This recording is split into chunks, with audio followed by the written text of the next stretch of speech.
भगवते वासुदेवाय। श्रीमद् भागवत महापुराण द्वादश स्कंद, पहला अध्याय।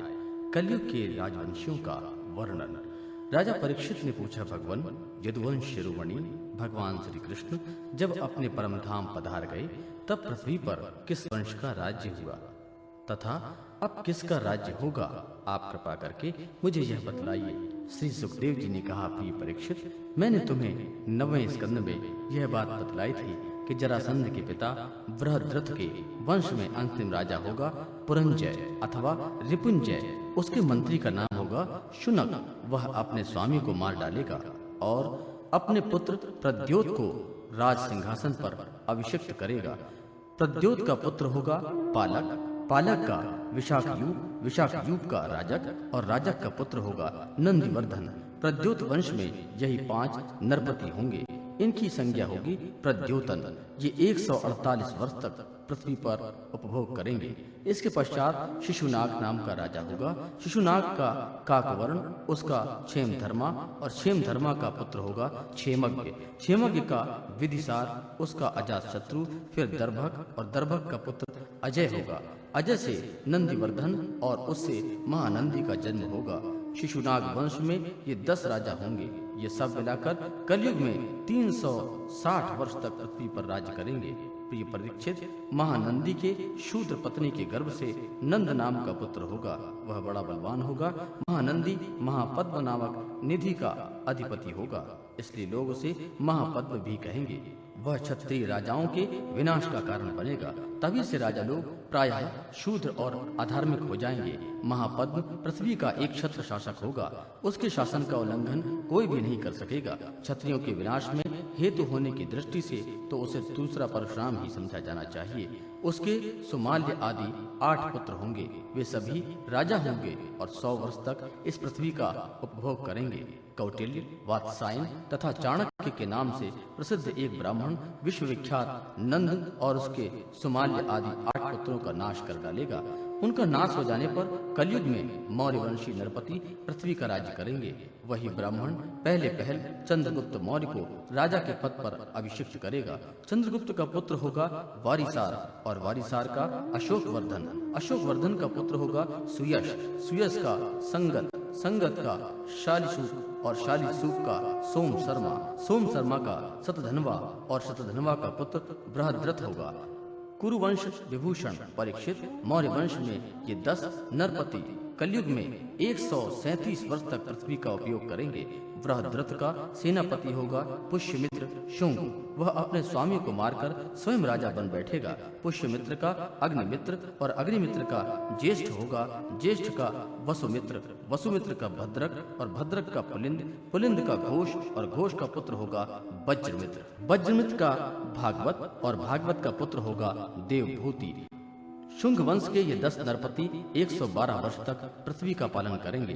परीक्षित, शुंग वंशी नरपतियों का राज्यकाल समाप्त होने पर यह पृथ्वी कर्णवंशी नरपतियों के हाथ में चली जाएगी। कर्णवंशी नरपति अपने पूर्ववर्ती राजाओं की अपेक्षा कम गुण वाले होंगे। शुंग वंश का अंतिम नरपति देवभूति बड़ा ही लंपट होगा। उसे उसका मंत्री कर्णवंशी वासुदेव मार डालेगा और अपने बुद्धिबल से स्वयं राज्य करेगा। वसुदेव का पुत्र होगा भूमित्र, भूमित्र का नारायण और नारायण का सुशर्मा। सुशर्मा बड़ा यशस्वी होगा। कण्व वंश के ये 4 नरपति कण्वायन कहलाएंगे और कलयुग में 345 वर्ष तक पृथ्वी का उपभोग करेंगे। प्रिय परीक्षित, कण्वंशी सुशर्मा का एक शूद्र सेवक होगा बलि। वह अंध जाति का एवं बड़ा दुष्ट होगा। वह सुशर्मा को मारकर कुछ समय तक स्वयं पृथ्वी पर राज्य करेगा। इसके बाद उसका भाई कृष्ण राजा होगा। कृष्ण का पुत्र श्री शांतकर्ण और उसका पौर्णमास होगा। चतुर्मास का लंबोदर और लंबोदर का पुत्र चिबिलक होगा। चिबिलक का मेघस्वाति, मेघस्वाति का अट्टमान, अट्टमान का अनिष्टकर्मा, अनिष्टकर्मा का हाले, हाले का तलक, तलक का पुरीश भीरु और पुरीश भीरु का पुत्र होगा राजा सुनंदन। परीक्षित, सुनंदन का पुत्र होगा चकोर। चकोर के 8 पुत्र होंगे जो सभी बहु कहलाएंगे। इनमें से सबसे छोटे का नाम होगा विश्वस्वाति। वह बड़ा वीर होगा और शत्रुओं का दमन करेगा। विश्वस्वाति का गोमती पुत्र और उसका पुत्र होगा पुरीमान। पुरीमान का मेधाशिरा, मेधाशिरा का शिवस्कंद, शिवस्कंद का यज्ञश्री, यज्ञ का विजय और विजय के 2 पुत्र होंगे चंद्रविज्ञ और लोमधि। परीक्षित ये 30 राजा 456 वर्ष तक पृथ्वी का राज्य भोगेंगे। परीक्षित इसके पश्चात अवभृति नगरी के 7 आभीर, 10 गर्दभी और 16 कंक पृथ्वी का राज्य करेंगे। ये सब के सब बड़े लोभी होंगे। इनके बाद 8 यवन, 14 तुर्क राज्य करेंगे। इसके बाद 10 गुरुंड और 11 मौन नरपति होंगे। मौनों के अतिरिक्त ये सब 1099 वर्ष तक पृथ्वी का उपभोग करेंगे तथा 11 मौन नरपति 300 वर्ष तक पृथ्वी का शासन करेंगे। जब उनका राज्यकाल समाप्त हो जाएगा तब किलिकला नाम की नगरी में भूतनंद नाम का राजा होगा। भूतनंद का वंगिरी का भाई शिशुनंदी तथा यशोनंदी और प्रवीरक ये 106 वर्ष तक राज्य करेंगे। इनमें 13 पुत्र होंगे। वे सब के सब वाल्मीकि कहलाएंगे। उसके पश्चात पुष्यमित्र नामक क्षत्रिय और उसके पुत्र दुर्मित्र का राज्य होगा। परीक्षित वाल्मीकि वंश नरपति एक साथ ही विभिन्न प्रदेशों में राज्य करेंगे। उसमें 7 आंध्र देश के तथा साथ ही कौशल देश के अधिपति होंगे। कुछ विदुर भूमि के शासक और कुछ निषद देश के स्वामी होंगे। इसके बाद मगध देश का राजा होगा विश्वस्फूर्ति। वह पूर्वोक्त पुरंजय के अतिरिक्त द्वितीय पुरंजय कहलाएगा। यह ब्राह्मणादि उच्च वर्णों में पुलिंद, यदु और मद्र आदि म्लेच्छ प्राय जातियों के रूप में परिणत कर देगा। इसकी बुद्धि इतनी दुष्ट होगी कि यह ब्राह्मण, क्षत्रिय और वैश्यों का नाश करके शूद्र प्राय जनता की रक्षा करेगा।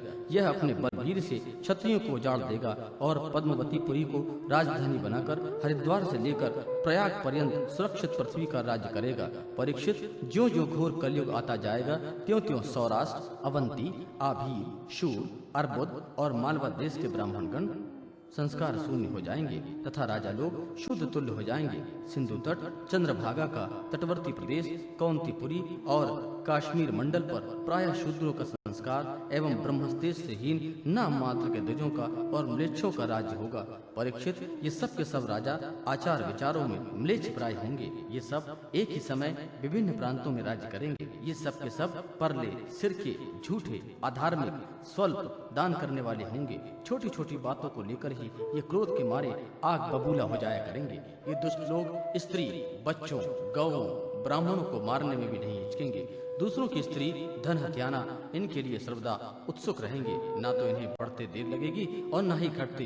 क्षण मात्र में रुष्ट और क्षण मात्र में तुष्ट हो जाएंगे। इनकी शक्ति और आयु थोड़ी होगी। इनमें परंपरागत संस्कार नहीं होंगे। ये अपने कर्तव्य कर्म का पालन नहीं करेंगे। रजोगुण और तमोगुण से अंधे बने रहेंगे। राजा के वेश में म्लेच्छ ही रहेंगे। वे सब लूट खसोट कर अपनी प्रजा का खून चूसेंगे। जब ऐसे लोगों का शासन होगा तो देश की प्रजा भी वैसे ही स्वभाव, आचरण और भाषण की वृद्धि हो जाएगी। राजा लोग तो उनका शोषण करेंगे ही, वे आपस में भी एक दूसरे का उत्पीड़न करेंगे और अंततः सब के सब नष्ट हो जाएंगे।